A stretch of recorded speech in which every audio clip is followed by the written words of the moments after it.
Within the next half hour, Category 4 Hurricane Helene is expected to make landfall along Florida's coast. Thank you for joining us during this special edition of WUFT News. I'm Alex Land. Citrus County is already seeing storm impacts ahead of landfall. This video is from our DOT cams showing emergency services making their way through flooded streets. I'm joined now by UF forecaster Matthew Clark. Matthew, as Helene is about to make landfall, what can we expect to see? It's actually making landfall right now. Let me work my way over to the green screen here as it's making landfall in the Big Bend regions in Dixie and Taylor County. The eye is now just moving on shore as a strong Category 4 storm with winds reaching up to 140 miles per hour. Quickly moving out of our area, though, reaching up into areas of North Georgia by Friday morning. Eye making its way onshore right now in Taylor County. Really strong hurricane force winds in this area, sustained hurricane force winds. Crucial life or death situation over there. Extreme wind warning in effect for that area. This is sustained winds of 58 mile per hour gusts or more and tornado storm force gusts over a large spread area over several counties spanning from Cross City all the way over to Tallahassee as this eye is making its way onto land. Wind gusts right now as it's making its way onto land. For us over here, we're seeing gusts in the 50s, but as the further west you go, these gusts are going to pick up as the storm in the eye is starting to make its way further north onto land. As we head into Friday morning, because of its quick moving nature, those gusts are going to start to subside into the mid 20s, still under a tornado watch for that time. Most of our area and all of our state has pretty much seen those tropical storm force winds. It's going to span all the way up into Georgia. That's 39 mile per hour winds or greater. Those are also very strong winds. Power outage totals, 210,000 power outage totals in Pinellas County, and it kind of gets narrower as it gets up there, but we've seen 36,000 power outages here in Alachua County. A lot of downed trees going over power lines, a lot of power converters I've seen starting to blow up. Really difficult mess right now. Futurecast as it starts to move its way onto land, a couple residual showers, but the wind speeds are still going to be pretty consistent as we head into Friday morning. Still not really clear once this eye passes. Going to wait till like Friday afternoon. Looking in at live radar, that eye wall is really starting to ravage Perry and Taylor County. Eye is really starting to make its way on land as a strong Category 4 storm, life-threatening situation there in Perry. It's going to start to move its way further north. Here in Gainesville, still getting some outer rain bands, some strong hurricane gusts as well. Storm surge has really been the key issue with this storm today. In Tampa, I've seen up to 8 feet. It's taking over hotels on the beaches, taking over causeways, spanning all the way from Key West up to Apalachicola. Zooming in on that Big Bend area because it's making landfall right here in Taylor County. Expecting up to 20 feet of storm surge in that area. Haven't seen much videos, but Cedar Key is pretty much underwater, seeing up to 10 feet. Rain is not too big of an issue for Helene. Rainfall totals reaching up into lower inches over there. Not too much rain. Again, it's the wind and the storm surge that's been the main issue. Everything over to the west of 75 in a hurricane warning, still tropical storm warning to the east of 75. I expect these to be continued throughout the early morning hours. That tornado watch is also consistent until 6 a.m. So again, even though the eye of the storm is passing up through north pretty quickly, still in a tornado watch as those feeder bands are going to create quick spin-ups, and we're going to be in that watch until 6 a.m. I want to talk about the rapid intensification of the storm. Thursday morning, it was a strong Category 2 at 105 mile per hour winds. Winds are up to 140 right before it makes landfall. This is textbook rapid intensification, 35 miles per hour over a 24-hour period. We've seen that in over a 12-hour period. So this is rapid intensification. Very scary situation here. Panhandle has not seen storm winds quite as bad since Michael in 2018, which made landfall as a 5. Luckily, this is only a 4, but still a life-threatening situation. Moves out of our area rather quickly, though, which is a good thing. Our campus cams see some spotty showers on our camera right now. A couple rain dots on the camera.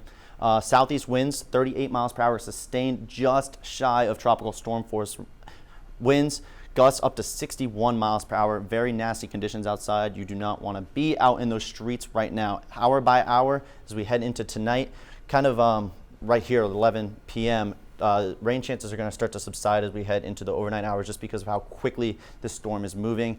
Make sure you're staying tuned on our storm app to stay informed, and overall, just stay safe. Hang in there. It's almost over. Cedar Key Fire Rescue has suspended services in response to severe flooding and heavy winds. In a post to Facebook, Cedar Key Fire Rescue said, quote, "Things, I'm afraid, are about to get rough." Video released a few hours ago shows waves crashing onto the streets in Cedar Key. One resident is riding out the storm in the city despite mandatory evacuation notices for coastal communities. We're looking at between 12 and possibly 20 feet of storm surge. Luckily, I'm in a house at the top of a tall hill. I think I'll be okay, but I don't know that Cedar Key as we know it will exist in the morning. Marion County deputies say they are receiving multiple reports of trees and power lines down throughout the county. They say several crews are currently working to clear these hazards. If you see crews working, they ask that you find an alternative route. Driving during severe weather conditions can be dangerous and cause your vehicle to hydroplane. Deputies say that if you don't need to be on the roads, please stay indoors. Let's take a look at current power outages across the state as Helene makes landfall.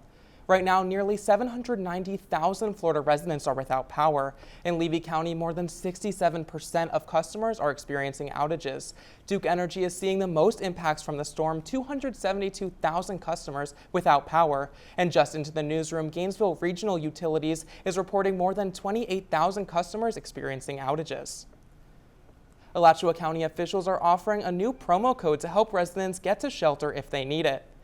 Take a look here at Alachua County's emergency shelters that are now open. Residents can access Uber ride vouchers up to $35 each way to travel to the 3 shelters in Alachua County or Grace Marketplace. Alachua County officials say ensuring people's safety is their top priority. County staff acted quickly, our county manager acted quickly and got on the phone with Uber, set up our own program so that anyone can use those code or the code that we have through the hurricane. After the hurricane, they can get back home after the shelter. To redeem your ride, go to the Uber app, select wallet, and add the promo code RVJ91RXGZSI. Floridians in the Big Bend region are already facing mandatory evacuations ahead of the hurricane. As Jasmine Butler reports, some evacuees are headed southwest Georgia, hoping to avoid some of the severe weather. Wakulla County, Florida. A little place called Lovett, Florida. Both evacuating to the southwest Georgia area, hoping they'll avoid the hurricane impact in Florida. We actually just cleaned up all the debris yesterday morning from the last one. That one, Tropical Storm Debbie. Patricia Gillian owns an appliance business in Florida that she's hoping will still be intact when the hurricane passes. We only worked a half a day yesterday, and we're going to close until we get back home, and see, how bad the damage is and if it's, not real bad. Kaylee Wynn says she's used to the evacuation process. We have 3 small children, and I do not want to be stuck somewhere where I can't get out. Many in the area filled gas stations throughout the day, preparing for the night ahead. Pat McKinnon, the president and CEO of United Way in Tifton, says they anticipate power outages more than anything. And make sure you get batteries. If you need to make sure you get your generator ready to go, because we could potentially have power outages from 2 days up to 2 weeks. Take a look at your screen. This is a list of some of the areas currently under evacuation notices across north central Florida and the Big Bend. As the storm continues to push up out of Florida and into the rest of the southeast, residents in Asheville, North Carolina are preparing for the worst. One owner of a historic landmark in Biltmore Village is doing everything he can. Unfortunately, we have no control over Mother Nature. All we can do is the best we can to protect, right? And then basically hope for the best. The National Weather Service says that the massive impact Hurricane Helene will have in the area can lead to mudslides that could wash out buildings and roads. But David is confident his building will survive the storm. Here at WUFT, we want to keep all of our viewers updated, including Spanish speakers. Schnabel is live in the studio to give you the latest Helene updates in Spanish. Helene está llegando a la región Big Bend de Florida. Sus vientos máximos sostenidos son de 140 millas por hora.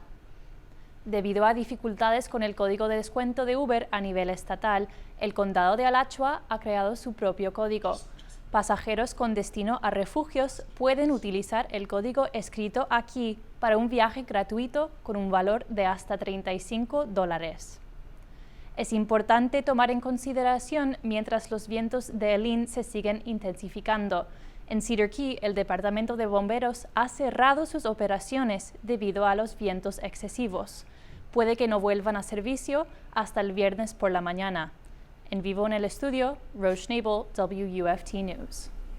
Thank you, Rose, for those updates. And Matthew, can we have one final check on the weather to see what's happening as Helene makes landfall? Yeah, of course. Taking a look at live radar right now, the eye wall is well inland right now in Taylor County as that eye is starting to move its way inland at the top of the hour. Very scary situation right now. Lake City just saw a tornado warning. May cover that in a few, but it is important that you are hunkering down. Still under a hurricane warning to the west of 75 and to the east of 75. We are still under that tropical storm warning. It is almost over. Make sure you're hanging in there, staying safe, staying covered. Make sure you're not going outside.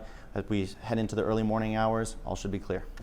And that is our coverage for tonight, but you can continue to follow updates on Hurricane Helene on air and online at WUFT.org. We now return you to your regularly scheduled programming.